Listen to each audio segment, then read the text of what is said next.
Hello and welcome to another Game Nexus arcade video. Today we're going to be taking a look at, well, you really can't tell from what you see on your screen, but this is going to be Dead or Alive 5 Ultimate Arcade running on the Ringedge 2. Let me just take the camera off the tripod here for a second and I'll show you what we got going on here. So, here is our Ringedge 2 system. And it's just running off of the normal Sega GBDISK JAMA I/O. And then in the TV console over here I have the VGA to HDMI, because this only has DVI out, it doesn't have HDMI. I'll probably have a video that's a bit more in-depth with the actual Ringedge 2 system, but as you can see it's fairly simple here. You got the one USB plug going in there for the JBS, which is this guy here. Then you got the video, audio, and of course power just goes into a standard power plug. Nothing too crazy. It's basically a computer that runs on like a GeForce 500 graphics card and like 2 gigs of, I want to say DDR2 RAM, but that's basically all there is to the Ringedge 2 system. So let me go ahead and put the camera back on the tripod here. We'll take a quick look at the test mode, but to my knowledge it's nothing that amazing. It's just a couple of options here and there. But like if you go into game assignments here, there's just your normal computer difficulty, how many rounds, advertised sound on and off will turn on your demo mode, and the attract movie making sound, and of course when the characters are fighting making sound. Other than that, there really isn't anything all that crazy in the game test menu here. So let me just get out of it and we'll go ahead and get right into some Dead or Alive 5 Ultimate Arcade, which actually does feature all the last round updates, but they just never changed the name. Because if you notice when the game is being played, if you look in the corner on the title screen, it'll say like version, and then in the quotes there's like LR 1.09. So it's running on the last round code, but they just didn't bother to change the title screen. So let's go ahead and get right into this. Okay, and of course the title screen and all the character selection will be familiar to anybody who's ever played Dead or Alive 5. The only difference here is, of course, the time limit seems to be a lot more stingy when it comes to how much time they give you to select your characters. So, unlike other fighting games I've actually played the arcade hardware of, I can't like go through every character and show you who's in the game, because the game simply does not allow that. But basically what you have here is, just like the console versions and the PC version of Dead or Alive 5, all of your characters that were ever released make a return here in the arcade version. Of course, the big kicker when it came to Dead or Alive 5 Arcade was Marie Rose was introduced in the arcade version first, and eventually she was brought down in an update to the console versions. And of course, from then on, you had more DLC characters in the console versions of the game. But like, you have all your Virtual Fighter characters, Pai-Chan, Akira, Jackie, Sarah, Brian, and they're all here.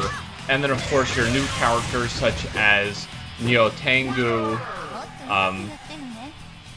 that Natora girl from the like Dynasty Warriors game is here. Hanoka, of course, is here. Raido is here. Everybody who basically came in during Dead or Alive 5 is now in the arcade version for arcade players to play as.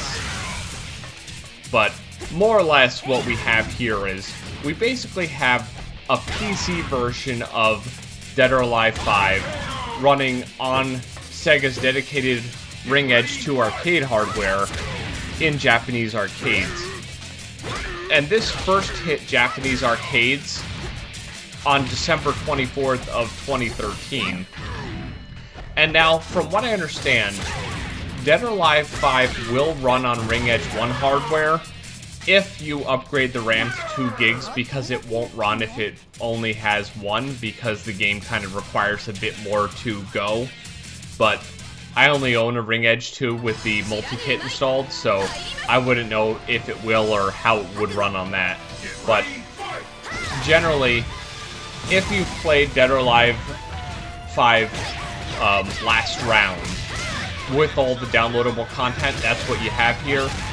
And it's a really good game, and I definitely have to admit that the arcade version is just really smooth and really nice, if you ask me.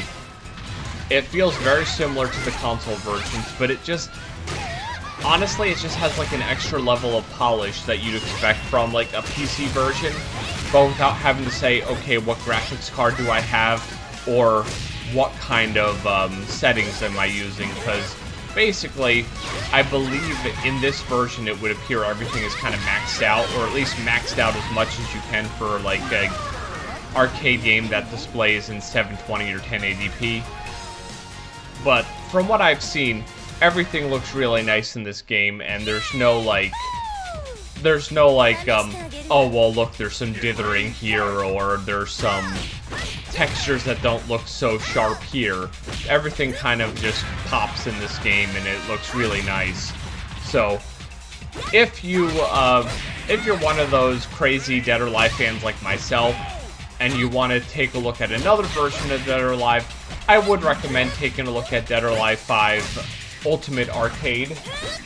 But of course, if you're more than happy with your PC, PlayStation 4, or Xbox Series version, you're probably better off just sticking with that, because this version, other than being a version released in arcades, is not going to get you anything different.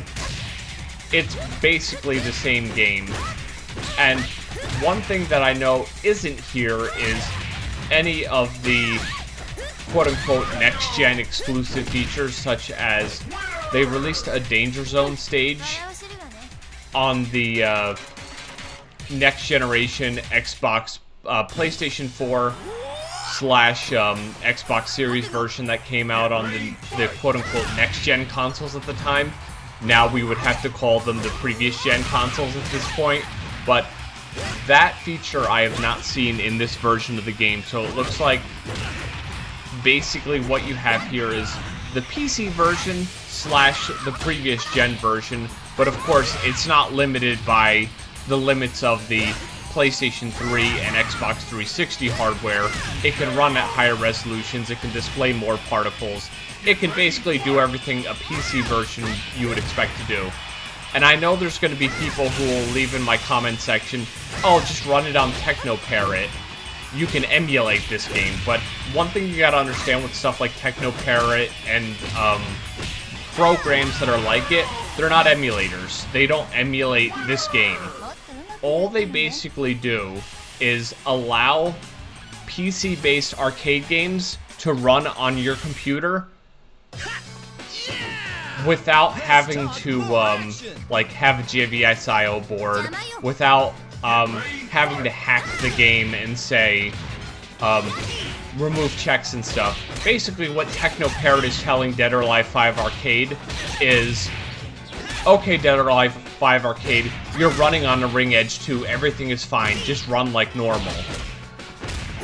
It's not actually like hard emulating the game like something like MAME would, because when you're basically emulating a game, you're running the whole thing in like software, whereas when you're running something like Technoparrot, it's running it in hardware just like a normal PC game would run, but it's just more or less patching all that stuff in real time and telling the game, yeah, you're running on your original source hardware, everything is fine.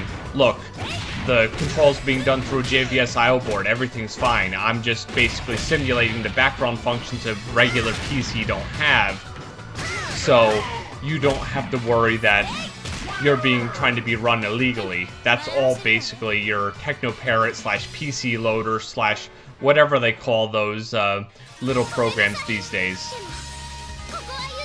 And speaking of the Tora, there she is. She's actually a pretty fun character to play as, and I really did enjoy playing as her in last round. But yeah, as I was saying, any of your PC-based hardwares don't run on like hard emulators anymore. It's just a simulator that lets the game run on a regular PC and tells it that all the arcade doohickeys it needs to run are there. Don't worry about your dongle security checks or anything. But yes, you can run it on one of those programs. Your mileage may vary. Those programs require a bit of a beefier computer. You're not going to be able to run like old Core 2 Duos or Pentium 4s or anything and expect to run this hardware. You have to at least have the power that the Ringedge 2 has, which I believe is something like a GeForce GTX 545, and it's one of the more modern Intel processors with 2 gigs of DDR2. At some point, I'll probably just like throw the system specs either at the beginning or end of this video, just to kind of get you an idea of what Ringedge 2 is running. So if you're like a PC guy, you'll be like, oh, okay, that's what that little Sega computer runs. After the success of the Ringedge 2, Sega did have more hardware, like the ALS and the ALS UX, and they're more or less the same thing. Just basically a PC in the arcade, and it just runs more or less PC versions of their games. So they don't really have to go all crazy, like porting this to a dedicated platform. Now, the only thing, I know I've probably said this like ad nauseum at this point when it comes to Dead or Alive 5, but the big thing, like, ever since Dead or Alive 4 that really is missing from the series is like a big bad. Like, Dead or Alive 1 you had Raido, Dead or Alive 2 you had Tengu, Dead or Alive 3 you had Omega/Genra, and then Dead or Alive 4 you had Alpha 152. But ever since Dead or Alive 5, and then of course into Dead or Alive 6, there really hasn't been that big bad that you always face at the end of a quote-unquote arcade mode. And that's one thing I feel the series is lacking, that in future installments, if they ever do come out, which at making this video at the end of 2022, Dead or Alive 6 is the latest fighting game. Who knows if there'll be another Dead or Alive game, but yes, Dead or Alive 5 Ultimate Arcade is a great game, and I really would highly recommend you give it a shot if you're a big Dead or Alive fan. Or, of course, if you're not, just stick with your console/PC version. And, of course, normally the credits would be here, but I've gone ahead and cut them out, and they would show up in their own video in the intros video. But that's Dead or Alive 5 Arcade. Very good game, highly recommended. And this has been another Game Nexus Arcade video. And I shall see you later. And of course, there will be more videos of this game coming. Bye.